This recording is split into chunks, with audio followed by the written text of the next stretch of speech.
ഈശോയിൽ ഏറ്റവും സ്നേഹമുള്ളവരെ, പരിശുദ്ധ അമ്മ മാതാവിൻ്റെ വിമല ഹൃദയത്തിന് ഒരു വ്യക്തി പ്രതിഷ്ഠിച്ചുകൊണ്ട് ജപമാല ചൊല്ലി പ്രാർത്ഥിക്കുമ്പോൾ ഒരു വ്യക്തിയുടെ ജീവിതത്തിലേക്ക് ഇറങ്ങുന്ന 33 അനുഗ്രഹത്തെക്കുറിച്ച് അറിഞ്ഞിരിക്കുന്നത് ഒത്തിരി നല്ലതാണ്. ഒന്നാമതായിട്ട് ദൈവമക്കൾക്ക് കിട്ടുന്ന അനുഗ്രഹം 7 പുണ്യങ്ങളാൽ നിറയപ്പെടുന്നു എന്നതാണ്.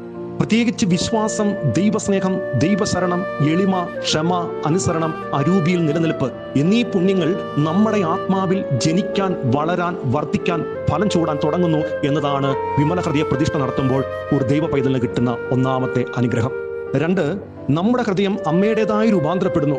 3, നമ്മുടെ ഹൃദയം അമ്മയുടെ സ്വന്തം പോലെ പിതാവായ ദൈവത്തിന് അമ്മ കാഴ്ചവെക്കുന്നു. 4, പിതാവായ ദൈവത്തിന്റെ ഇഷ്ടം നമ്മുടെ ഹൃദയത്തിൽ അമ്മ മാതാവ് പതിപ്പിച്ചുറപ്പിക്കുന്നു. 5, നമ്മുടെ ഹൃദയത്തെ മാതാവിന്റെ ഹൃദയത്തിലൂടെ ഈശോയുമായിട്ട് അങ്ങ് ബന്ധിപ്പിക്കുന്നു. 6, എല്ലാ അശുദ്ധിയും അമ്മ മാതാവ് ദൈവത്തിലേക്ക് കൈമാറ്റം ചെയ്യുന്നു. ദൈവം അവയെ മാറ്റി ശുദ്ധിയുള്ളതാക്കി തീർക്കുന്നു. 7, ആത്മാവിൽ യഥാർത്ഥമായിട്ടുള്ള സമാധാനം ഉണ്ടാകുന്നു. 8, നമ്മുടെ ആത്മാവ് അമ്മയുടെ സ്വന്തമാകുന്നു. അമ്മ വഴി നമ്മൾ ദൈവത്തിന്റെ സ്വന്തമാകുന്നു. 9, സാത്താൻ നമ്മളെ കുടുക്കാനൊരുക്കിയ കെണിയിൽ നിന്നും അമ്മ എപ്പോഴും നമ്മളെ സംരക്ഷിക്കുന്നു. 10, അമ്മയുടെ മേലങ്കിക്കുള്ളിൽ പൊതിഞ്ഞ് അമ്മ നമ്മളെ എപ്പോഴും സംരക്ഷിച്ചുകൊണ്ടിരിക്കുന്നു. 11, നമ്മുടെ ആത്മാവിനെ പൂർണ്ണതയിലേക്ക് അമ്മ നയിച്ചുകൊണ്ടിരിക്കുന്നു. 12, ലോകത്തിന്റെ ബന്ധനത്തിൽ നിന്നും വിമുക്തി നേടാൻ അമ്മ എപ്പോഴും സഹായിച്ചുകൊണ്ടിരിക്കുന്നു. 13, വിശുദ്ധി കൊണ്ട് അമ്മ മാതാവ് നമ്മളെ നിറച്ചുകൊണ്ടിരിക്കുന്നു. 14, പല കൃപയാൽ നമ്മളെ സമ്പന്നരാക്കുന്നു. 15, വഴിതെറ്റാതെ നേർവഴിയിൽ നയിക്കാൻ എപ്പോഴും അമ്മ നമ്മളെ സഹായിച്ചു കൊണ്ടിരിക്കുന്നു. 16, സംശയങ്ങളിൽ പ്രകാശം നൽകിക്കൊണ്ടിരിക്കുന്നു. 17, നിരാശയിൽ പ്രതീക്ഷ എപ്പോഴും നൽകിക്കൊണ്ടിരിക്കുന്നു.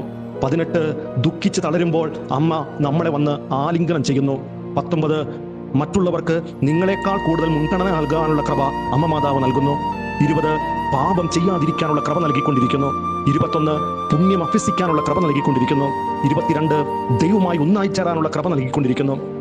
23, ഓരോ നിമിഷവും ദൈവം നമ്മെ ഉറ്റുനോക്കുന്നു എന്ന അവബോധം നമ്മിലുണ്ടാക്കി നമ്മെ സംരക്ഷിക്കുന്നു. 24, നമ്മുടെ ആത്മാവ് മറ്റുള്ളവരെ പ്രീതിപ്പെടുത്താനല്ല ദൈവത്തെ പ്രീതിപ്പെടുത്താനുള്ള കൃപ നൽകി നമ്മളെ സഹായിക്കുന്നു. 25, ആന്തരിക സമാധാനം നമുക്ക് ലഭിക്കുന്നു. 26, ലോകത്തിൽ നിന്നും നമ്മൾ സ്വതന്ത്രരാകുന്നു. 27, ജ്ഞാനസ്നാനത്തിന്റെ ഒരു പരിപൂർണമായ പുതുക്കൽ നടക്കുന്നു. 28, നമ്മുടെ ഹൃദയത്തിൽ അമ്മ വരുമ്പോൾ പരിശുദ്ധാത്മാവിന്റെ സാന്നിധ്യം പൂർണ്ണമാകുന്നു. ഒപ്പം വരദാന ഫലങ്ങൾ നമ്മുടെ ആത്മാവിൽ നിറയുന്നു. 29, സാത്താനെതിരെ ഒരു സേനയെ തന്നെ അമ്മ എപ്പോഴും നമ്മുടെ കൂടെ നിർത്തുന്നു.